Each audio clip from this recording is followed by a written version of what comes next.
रुत 1। जिन दिनों में न्यायी लोग न्याय करते थे उन दिनों में देश में अकाल पड़ा। तब यहूदा के बेतलहम का एक पुरुष अपनी स्त्री और दोनों पुत्रों को संग लेकर मोआब के देश में परदेशी होकर रहने के लिए चला। उस पुरुष का नाम एलीमेलेक और उसकी पत्नी का नाम नाओमी और उसके 2 बेटों के नाम महलोन और किल्योन थे। ये एप्राती अर्थात यहूदा के बेतलहम के रहने वाले थे और मोआब के देश में आकर वहां रहे। और नाओमी का पति एलीमेलेक मर गया और नाओमी और उसके दोनों पुत्र रह गए। और इन्होंने एक एक मोआबिन ब्याह ली। एक स्त्री का नाम ओरपा और दूसरी का नाम रूत था। फिर वे वहां कोई 10 वर्ष रहे। जब महलोन और किल्योन दोनों मर गए तब नाओमी अपने दोनों पुत्रों और पति से रहित हो गई। तब वह मोआब के देश में यह सुनकर कि यहोवा ने अपनी प्रजा के लोगों की सुधि लेके उन्हें भोजन वस्तु दी है, उस देश से अपनी दोनों बहुओं समेत लौट जाने को चली। तब वह अपनी दोनों बहुओं समेत उस स्थान से जहां रहती थी निकली और उन्होंने यहूदा देश को लौट जाने का मार्ग लिया। तब नाओमी ने अपनी दोनों बहुओं से कहा, तुम अपने अपने मैके लौट जाओ, और जैसे तुमने उनसे जो मर गए हैं और मुझसे भी प्रीति की है, वैसे ही यहोवा तुम्हारे ऊपर कृपा करे। यहोवा ऐसा करे कि तुम फिर पति करके उनके घरों में विश्राम पाओ। तब उसने उनको चूमा और वे चिल्ला चिल्लाकर रोने लगी और उससे कहा, निश्चय हम तेरे संग तेरे लोगों के पास चलेंगी। नाओमी ने कहा, हे मेरी बेटियों, लौट जाओ, तुम क्यों मेरे संग चलोगी? क्या मेरी कोख में और पुत्रा हैं जो तुम्हारे पति हों? हे मेरी बेटियों, लौटकर चली जाओ, क्योंकि मैं पति करने को बूढ़ी हूँ। और चाहे मैं कहती भी कि मुझे आशा है और आज की रात मेरे पति होता भी और मेरे पुत्रा भी होते, तो भी क्या तुम उनके सयाने होने तक आशा लगाए ठहरी रहती और उनके निमित्त पति करने से रुकी रहती? हे मेरी बेटियों, ऐसा न हो, क्योंकि मेरा 2 ख तुम्हारे 2 ख से बहुत बढ़कर है। देखो, यहोवा का हाथ मेरे विरुद्ध उठा है। तब वे फिर से उठीं और ओरपा ने तो अपनी सास को चूमा, परंतु रूत उससे अलग न हुई। तब उसने कहा, देख, तेरी जेठानी तो अपने लोगों और अपने देवता के पास लौट गई है, इसलिए तू अपनी जेठानी के पीछे लौट जा। रूत बोली, तू मुझसे यह विनती न कर कि मुझे त्यागवा छोड़कर लौट जा, क्योंकि जिधर तू जाए उधर मैं भी जाऊंगी, जहां तू टिके वहां मैं भी टिकूंगी। तेरे लोग मेरे लोग होंगे और तेरा परमेश्वर मेरा परमेश्वर होगा। जहां तू मरेगी वहां मैं भी मरूंगी और वहीं मुझे मिट्टी दी जाएगी। यदि मृत्यु छोड़ और किसी कारण मैं तुझसे अलग हूँ, तो यहोवा मुझसे वैसा ही वरन उससे भी अधिक करे। जब उसने यह देखा कि वह मेरे संग चलने को स्थिर है, तब उसने उससे और बात न कही। सो वे दोनों चल निकली और बेतलहम को पहुंची। और उनके बेतलहम में पहुंचने पर कुल नगर में उनके कारण धूम मची और स्त्रियां कहने लगीं, क्या यह नाओमी है? उसने उनसे कहा, मुझे नाओमी न कहो, मुझे मारा कहो, क्योंकि सर्वशक्तिमान ने मुझको बड़ा दुःख दिया है। मैं भरी पूरी चली गई थी, परंतु यहोवा ने मुझे छूछी करके लौटाया है। सो जबकि यहोवा ही ने मेरे विरुद्ध साक्षी दी और सर्वशक्तिमान ने मुझे दुःख दिया है, फिर तुम मुझे क्यों नाओमी कहती हो? इस प्रकार नाओमी अपनी मोआबिन बहू रूत के साथ लौटी, जो मोआब के देश से आई थी, और वे जो कटने के आरंभ के समय बेतलहम में पहुंची। रूत 2। नाओमी के पति एलीमेलेक के कुल में उसका एक बड़ा धनी कुटुंबी था, जिसका नाम बोअज था। और मोआबिन रूत ने नाओमी से कहा, मुझे किसी खेत में जाने दे कि जो मुझ पर अनुग्रह की दृष्टि करे, उसके पीछे पीछे मैं सिला बीनती जाऊं। उसने कहा, चली जा, बेटी। सो वह जाकर एक खेत में लवने वालों के पीछे बीनने लगी। और जिस खेत में वह संयोग से गई थी वह एलीमेलेक के कुटुंबी बोअज का था। और बोअज बेतलहम से आकर लवने वालों से कहने लगा, यहोवा तुम्हारे संग रहे। और वे उससे बोले, यहोवा तुझे आशीष दे। तब बोअज ने अपने उस सेवक से जो लवने वालों के ऊपर ठहराया गया था पूछा, वह किसकी कन्या है?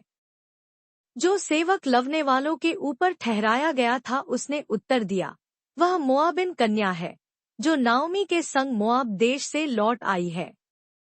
उसने कहा था, मुझे लवने वालों के पीछे पीछे पूलों के बीच बीनने और बाले बटोरने दे। तो वह आई और भोर से अब तक यही है, केवल थोड़ी देर तक घर में रही थी। तब बोअज ने रूत से कहा, हे मेरी बेटी, क्या तू सुनती है? किसी दूसरे के खेत में बीनने को न जाना, मेरी ही दासियों के संग यहीं रहना। जिस खेत को वे लवती हों, उसी पर तेरा ध्यान बंधा रहे और उन्हीं के पीछे पीछे चला करना। क्या मैंने जवानों को आज्ञा नहीं दी कि तुझसे न बोले? और जब जब तुझे प्यास लगे, तब तब तू बर्तनों के पास जाकर जवानों का भरा हुआ पानी पीना। तब वह भूमि तक झुककर मुंह के बल गिरी और उससे कहने लगी, क्या कारण है कि तूने मुझ परदेशन पर अनुग्रह की दृष्टि करके मेरी सुधि ली है? बोअज ने उत्तर दिया, जो कुछ तूने पति मरने के पीछे अपनी सास से किया है, और तू किस रीति अपने माता पिता और जन्मभूमि को छोड़कर ऐसे लोगों में आई है जिनको पहले तूने जानती थी, यह सब मुझे विस्तार के साथ बताया गया है। यहोवा तेरी करनी का फल दे, और इस्राएल का परमेश्वर यहोवा जिसके पंखों के तले तू शरण लेने आई है तुझे पूरा बदला दे। उसने कहा, हे मेरे प्रभु, तेरे अनुग्रह की दृष्टि मुझ पर बनी रहे, क्योंकि यद्यपि मैं तेरी दासियों में से किसी के भी बराबर नहीं हूँ, तो भी तूने अपनी दासी के मन में बैठने वाली बातें कहकर मुझे शांति दी है। फिर खाने के समय बोअज ने उससे कहा, यहीं आकर रोटी खा और अपना कौर सिरके में बोर। तो वह लवने वालों के पास बैठ गई और उसने उसको भुनी हुई बालें दी, और वह खाकर तृप्त हुई, वरन कुछ बचा भी रखा। जब वह बीनने को उठी, तब बोअज ने अपने जवानों को आज्ञा दी कि उसको पूलों के बीच बीच में भी बीनने दो और दोष मत लगाओ, वरन मुट्ठी भर जाने पर कुछ कुछ निकाल कर गिरा भी दिया करो, और उसके बीनने के लिए छोड़ दो और उसे घुड़को मत। सो वह सांझ तक खेत में बीनती रही। तब जो कुछ बीन चुकी उसे फटका, और वह कोई एपा भर जौ निकला। तब वह उसे उठाकर नगर में गई, और उसकी सास ने उसका बीना हुआ देखा, और जो कुछ उसने तृप्त होकर बचाया था उसको उसने निकालकर अपनी सास को दिया। उसकी सास ने उससे पूछा, आज तू कहाँ बीनती और कहाँ काम करती थी? धन्य वह हो जिसने तेरी सुधि ली है। तब उसने अपनी सास को बता दिया कि मैंने किसके पास काम किया, और कहा कि जिस पुरुष के पास मैंने आज काम किया उसका नाम बोअज है। नाओमी ने अपनी बहू से कहा, वह यहोवा की ओर से आशीष पाए, क्योंकि उसने न तो जीवित पर से और न मरे हुओं पर से अपनी करुणा हटाई। फिर नाओमी ने उससे कहा, वह पुरुष तो हमारा कुटुंबी है, वरन उनमें से है जिनको हमारी भूमि छुड़ाने का अधिकार है। फिर रूत मोआबिन बोली, उसने मुझसे यह भी कहा कि जब तक मेरे सेवक मेरी कटनी पूरी न कर चुके तब तक उन्हीं के संग संग लगी रहे। नाओमी ने अपनी बहू रूत से कहा, मेरी बेटी, यह अच्छा भी है कि तू उसी की दासियों के साथ साथ जाया करे, और वे तुझको दूसरे के खेत में न मिले। इसलिए रूत जौ और गेहूं दोनों की कटनी के अंत तक बीनने के लिए बोअज की दासियों के साथ साथ लगी रही, और अपनी सास के यहाँ रहती थी। रुत 3। उसकी सास नाओमी ने उससे कहा, हे मेरी बेटी, क्या मैं तेरे लिए ठाव न ढूंढूं कि तेरा भला हो? अब जिसकी दासियों के पास तू थी, क्या वह बोअज हमारा कुटुंबी नहीं है? वह तो आज रात को खलिहान में जौ फटकेगा। तू स्नान कर तेल लगा, वस्त्रा पहनकर खलिहान को जा, परंतु जब तक वह पुरुष खा पी न चुके तब तक अपने को उस पर प्रकट न करना। और जब वह लेट जाए तब तू उसके लेटने के स्थान को देख लेना, फिर भीतर जा उसके पाँव उघार के लेट जाना, तब वही तुझे बताएगा कि तुझे क्या करना चाहिए। उसने उससे कहा, जो कुछ तू कहती है वह सब मैं करूंगी। तब वह खलिहान को गई और अपनी सास की आज्ञा के अनुसार ही किया। जब बोअज खा पी चुका और उसका मन आनंदित हुआ, तब जाकर राशि के एक सिरे पर लेट गया। तब वह चुपचाप गई और उसके पाँव उघार के लेट गई। आधी रात को वह पुरुष चौंक पड़ा और आगे की ओर झुककर क्या पाया कि मेरे पाँवों के पास कोई स्त्री लेटी है। उसने पूछा, तू कौन है? तब वह बोली, मैं तो तेरी दासी रूत हूँ, तू अपनी दासी को अपनी चर ओढ़ा दे, क्योंकि तू हमारी भूमि छुड़ाने वाला कुटुंबी है। उसने कहा, हे बेटी, यहोवा की ओर से तुझ पर आशीष हो, क्योंकि तूने अपनी पिछली प्रीति पहली से अधिक दिखाई, क्योंकि तू क्या धनी क्या कंगाल किसी जवान के पीछे नहीं लगी। इसलिए अब, हे मेरी बेटी, मत डर, जो कुछ तू कहेगी मैं तुझसे करूँगा, क्योंकि मेरे नगर के सब लोग जानते हैं कि तू भली स्त्री है। और अब सच तो है कि मैं छुड़ाने वाला कुटुंबी हूँ, तो भी एक और है जिसे मुझसे पहले ही छुड़ाने का अधिकार है। सो रात भर ठहरी रह, और सवेरे यदि वह तेरे लिए छुड़ाने वाले का काम करना चाहे तो अच्छा, वही ऐसा करे, परंतु यदि वह तेरे लिए छुड़ाने वाले का काम करने को प्रसन्न न हो, तो यहोवा के जीवन की शपथ मैं ही वह काम करूँगा। भोर तक लेटी रह। तब वह उसके पाँवों के पास भोर तक लेटी रही, और उससे पहले कि कोई दूसरे को चीन्ह सके वह उठी, और बोअज ने कहा, कोई जानने न पाए कि खलिहान में कोई स्त्री आई थी। तब बोअज ने कहा, जो चर तू ओढ़े है उसे फैला कर थाम ले। और जब उसने उसे थामा तब उसने 6 नपुए जौ नापकर उसको उठा दिया, फिर वह नगर में चली गई।